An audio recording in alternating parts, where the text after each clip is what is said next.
الحمد لله رب العالمين والعاقبة للمتقين ولا عدوان إلا على الظالمين والصلاة والسلام على رسوله الكريم أما بعد۔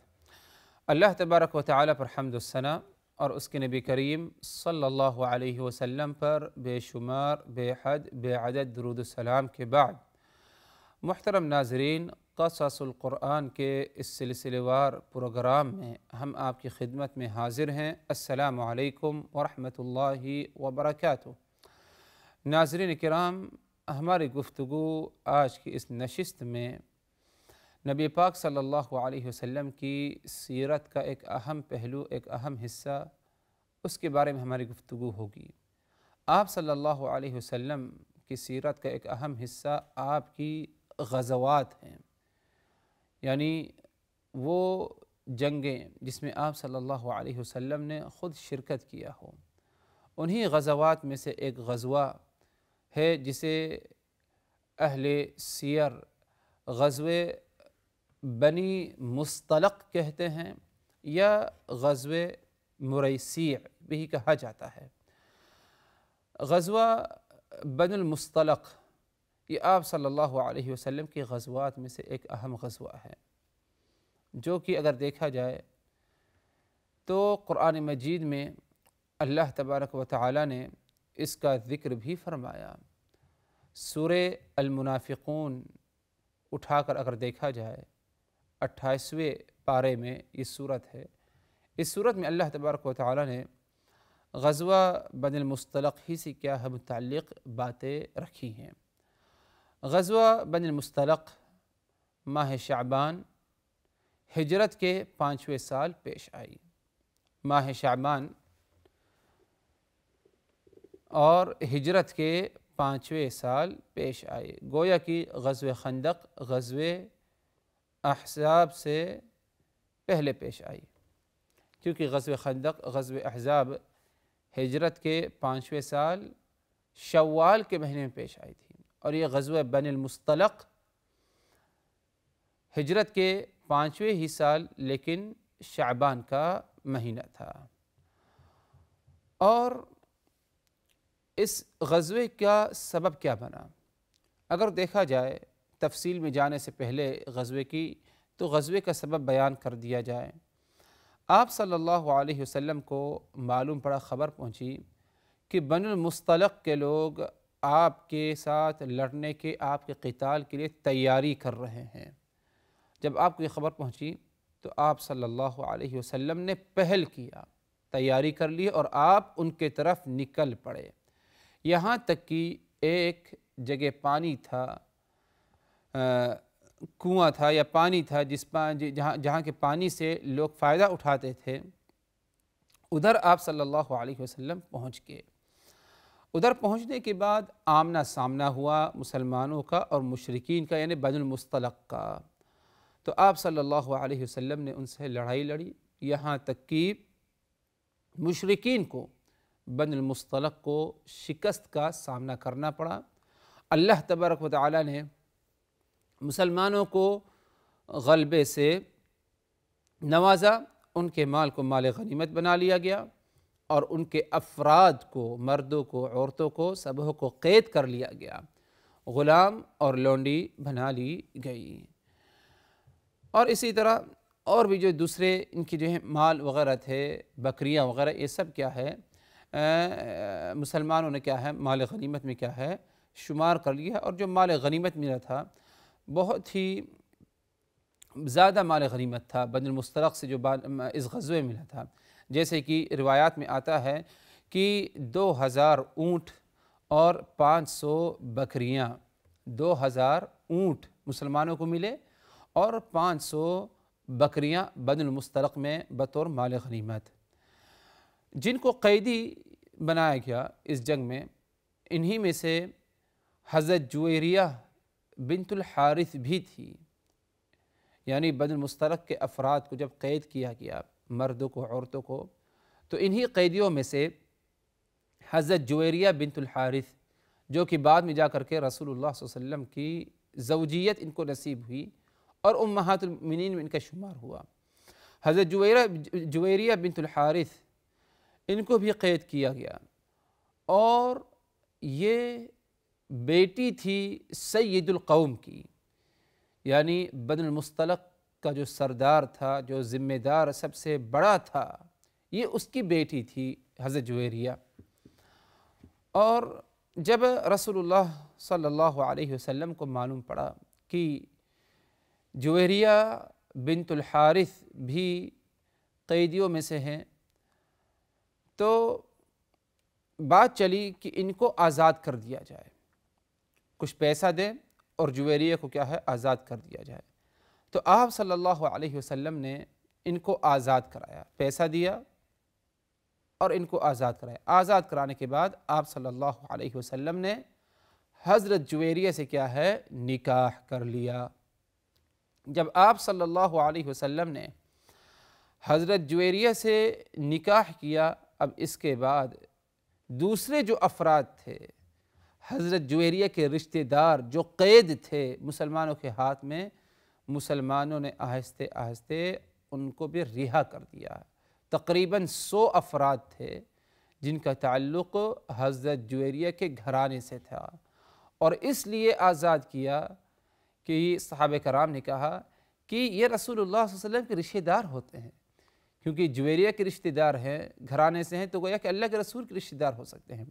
تو کیسے ہم رسول اللہ صلی اللہ علیہ وسلم کے اصہار یعنی سسرال والوں کو ہم اپنی قید میں رکھیں، یہ مناسب نہیں، زیب نہیں دیتا۔ تو ان کو بھی کیا ہے اللہ کے رسول کی محبت میں کیا ہے ان کو کیا ہے رہا کر دیا جائے۔ تو تقریباً 100 افراد کو کیا ہے اس طرح حضرت جویریہ کی برکت سے کیا ہے رہا کیا گیا، کیونکہ حضرت جویریہ اللہ کے رسول صلی اللہ علیہ وسلم کی کیا ہے زوجیت میں آ گئی تھی۔ اس غزوے میں، غزوے بنو المصطلق کے موقع پر، منافقین کا ایک بہت ہی برا کردار تھا۔ جیسے کہ ہمیشہ منافقین کی طرف سے ایمان والوں کو، اللہ کے رسول کو کوئی خیر کی توقع نہیں تھی، اور نہ ہی ان کی طرف سے خیر کی امید رکھنی چاہیے۔ وہی معاملہ غزوہ بنو المصطلق کے موقع پر آیا کہ غزوہ بنو المصطلق کے موقع پر منافقین کے طرف سے شر ہی پایا گیا، اور منافقین نے کوشش کی کہ جو مسلمان اس غزوے میں شرکت تھے، انصار اور مہاجرین، ان کو آپس میں کیا ہے لڑا دیا جائے، ان کے آپس میں پھوٹ ڈال دیا جائے۔ جیسے کہ عبداللہ ابن ابی ابن سلول کے بارے میں آتا ہے کہ اس نے کہا کہ جب مدینہ المنورہ ہم سب لوٹ کر کے جائیں گے ادھر سے، تو مدینہ المنورہ پہنچنے کے بعد ہم مہاجرین کو مدینہ سے نکال دیں گے، کیونکہ مہاجرین مدینہ کے باشندے تو ہیں نہیں، ان کے آنے سے ہم کو تو نقصان ہے، اور ساتھ ہی ساتھ انصار کو بھی نقصان ہے۔ انصار کو کیا نقصان ہے اس کے بارے میں اہل علم کہتے ہیں، جیسے کہ بعض روایات آتی ہے کہ غزوہ بنو المصطلق کے موقع پر کسی بنا پر ایک انصاری صحابی ایک مہاجر صحابی سے لڑ پڑے، آپس میں اختلاف ہوا، بات چیت سخت ہو گئی، یہاں تک کہ انصاری نے کہا اے انصاریوں آ جاؤ میری مدد کرو، یعنی انصار نے اپنے انصاریوں کو بلا لیا۔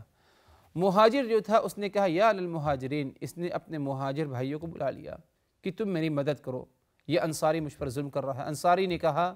کہ یہ مہاجر مجھ پر ظلم کر رہا ہے، تم میری مدد کرو۔ تو دونوں نے اپنے ساتھیوں کو، مہاجر نے مہاجرین کو، اور جو انصاری تھا اس نے انصاریوں کو بلا لیا مدد کے لیے۔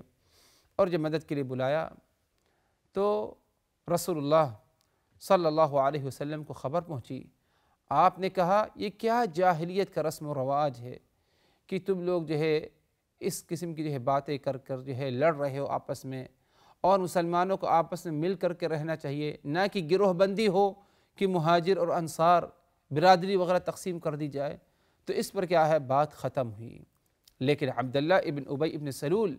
جو رأس المنافقین تھا وہ پیچھے نہیں ہٹا، اس نے جا کر کے انصاریوں سے کہا دیکھ لیے یہی مہاجرین ہیں جن کو تم نے پناہ دیا تھا،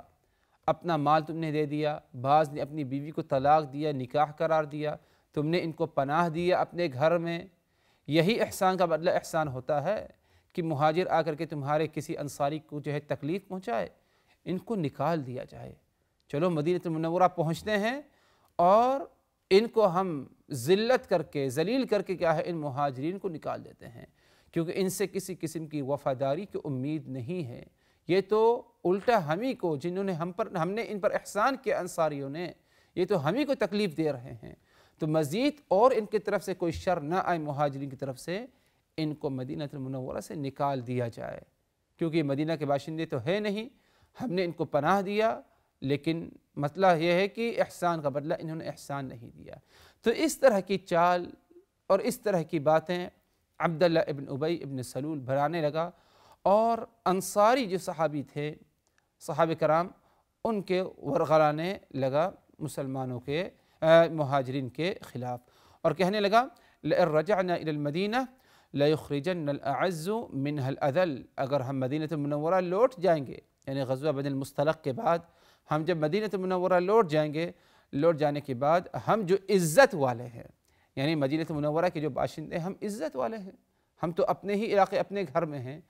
ہم عزت والے ان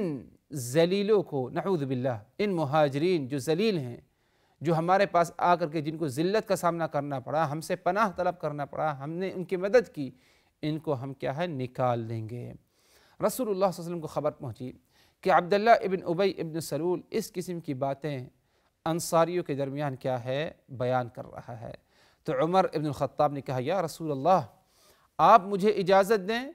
کہ میں اس منافق عبداللہ ابن ابی ابن سلول جو ہمارے درمیان، ہم مسلمانوں کے درمیان پھوٹ ڈالنا چاہ رہا ہے، فتنہ ڈالنا چاہ رہا ہے، یا رسول اللہ آپ مجھے اجازت دیں میں اس کی گردن مار ڈالوں۔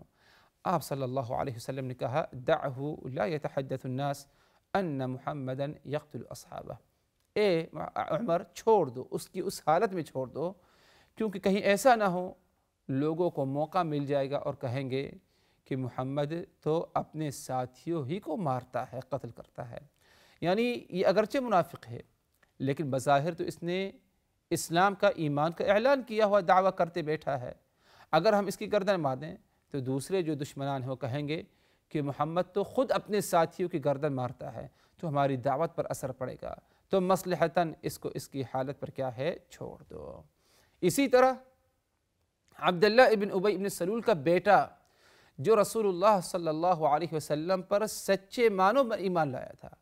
صحیح ایمان تھا، پکا مومن تھا، منافقین میں سے نہیں تھا،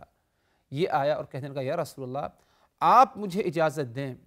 کہ میرے باپ عبداللہ ابن ابی ابن سلول نے جو بات کہی ہے، میرے باپ ابن سلول نے جو بات کہی ہے، میں اپنے باپ کی کیا ہے گردن کیا ہے مار دوں، کیونکہ اس نے کوئی چھوٹی بات تو کہی نہیں، انصار اور مہاجرین کے درمیان فتنہ ڈالنا چاہا۔ تو آپ صلی اللہ علیہ وسلم نے کہا کہ نہیں، تم اپنے باپ کی گردن نہ مارو۔ حالانکہ ابن سلول کا بیٹا اپنے باپ، جو منافق باپ ہے، بہت ہی زیادہ باپ کا وفادار، یعنی وفاداری خدمت گزار تھا، کیونکہ باپ ہے، اس کی خدمت کرنی ہے۔ لیکن جب ایمان کا معاملہ آئے، رسول کے اور مسلمانوں کی عزت کا معاملہ آئے، تو ادھر کیا ہے باپ کی محبت پر اللہ کے رسول اور دین کی محبت غالب ہونی چاہیے۔ یہی معاملہ ابن سلول کے، ابی ابن سلول کے جو ہے بیٹے میں تھا، کہ جب اس نے دیکھا بیٹے نے کہ میرا باپ جو منافقین ہے، رأس المنافقین ہے، مسلمانوں کے درمیان انصار مہاجرین کو دو حصوں میں تقسیم کر کے پھوٹ ڈالنا چاہ رہا ہے، تو اللہ کے رسول سے اجازت لینی چاہیے، یا رسول اللہ آپ مجھے اجازت دیں میں اپنے باپ کی کیا ہے گردن مار دوں۔ آپ صلی اللہ علیہ وسلم نے کہا لا، خبردار، تم اپنے باپ کی گردن نہ مارو، ولیکن بر اباک واحسن صحبتہ، تم اپنے باپ کی ساتھ احسان کرو، اس کی خدمت کرو، اس کے ساتھ اچھے سلوک سے پیش آؤ۔ لیکن اتنا ضرور ہے کہ بیٹے نے اپنے اس باپ کو جو منافق تھا مدینہ المنورہ میں داخل ہونے سے روک دیا، کہ جب تک اللہ کے رسول اجازت نہیں دیں گے اس وقت تک جو ہے تم مدینہ میں داخل نہیں ہو سکتے۔ تو بیٹا کھڑا رہا اور باپ کو مدینہ میں داخل ہونے کی اجازت نہیں دیا۔ جب رسول اللہ صلی اللہ علیہ وسلم کی طرف سے اجازت ہوئی کہ ہاں بیٹا باپ کو اجازت دے دے مدینہ میں داخل ہونے کے لیے، تو اب اس کے بعد کیا ہے ابن سلول کیا ہے مدینہ المنورہ میں داخل ہوا، ورنہ بیٹا جو تھا اس نے روک کر رکھا تھا۔ اسی موقع پر حضرات سورہ المنافقون کا نزول ہوا، جس صورت میں اللہ تبارک و تعالی نے ان منافقین کی حقیقت کا ذکر کیا کہ منافقین چاہتے کیا ہیں اور ان کی طرف سے کیا توقع رکھنا چاہیے ہمیں۔ اللہ تبارک و تعالی نے سورہ منافقون ہی میں فرمایا ہم الذین یقولون لا تنفقوا على من عند رسول اللہ حتى ينفضوا وللہ خزائن السماوات والارض ولكن المنافقین لا يفقهون۔ یہی منافقین ہیں